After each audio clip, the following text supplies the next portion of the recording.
Lahara-pamena ho an'ny Ministeran'ny Fambolena sy ny Fiompiana aron-jono ny fampiroboroboana ny tontolon'ny famokarana ho amin'ny fahavitantena ara-tsakafo. Ny atsasa-manilan'ny Malagasy dia tantsapam-bola avokoa, kanefa dia misedra olana izy ireny indraindray amin'ny fahasimban'ny vokatra ateraky ny fiovaovan'ny toetry ny andro. Miezaka hatrana nefa ny Ministera-pia mitady izay fomba ahatongavana amin'ny famokarana matianina ka atolotra vaovao no manana ho an'izy ireny ho fiantohana raha sendra tody izany olana ateraky ny fiovaovan'ny toetry ny andro izany izay iarah-miasa amin'ny orinasa fiantohana aro sy ny tetikasa Prada izay eo ambany fiahian'ny Ministeran'ny Fambolena sy ny Fiompiana aron-jono ka azohan'ireo tantsaha tombotsoa maro sy ny simba isian'ny faty-antoka toy ny teo aloha intsony. Hatramin'izay zany antsika dia produit iray ihany aloha no développena teto Madagasikara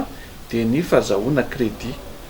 Dia amin'izao fotoana izao zany efa misy ny lalàna mifehan'ny assurance agricole dia isan'ny tolotra iray fanampy sy mifameno amin'izay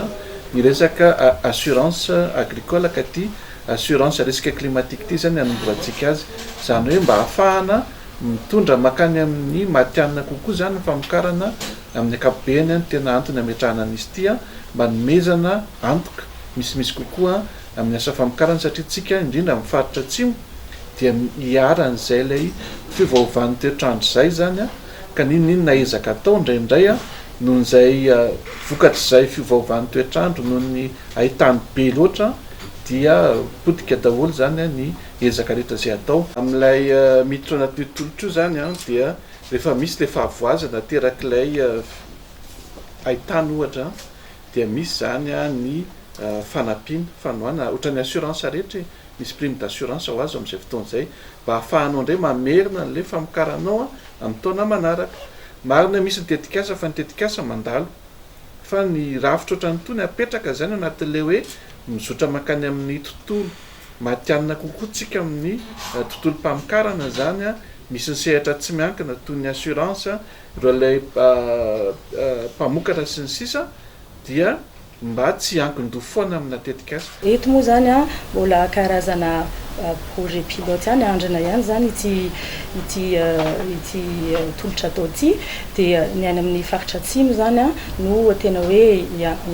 andefasana le tolotra voalohany ka ny assurance aro moa zany dia efa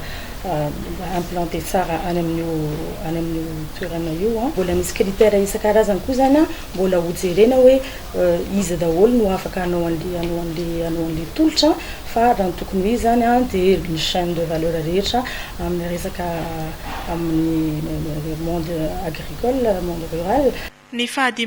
ny volana Jona 2024 lasa teo no nanantanterahana ny fifanaova sy ny mpiara-miasa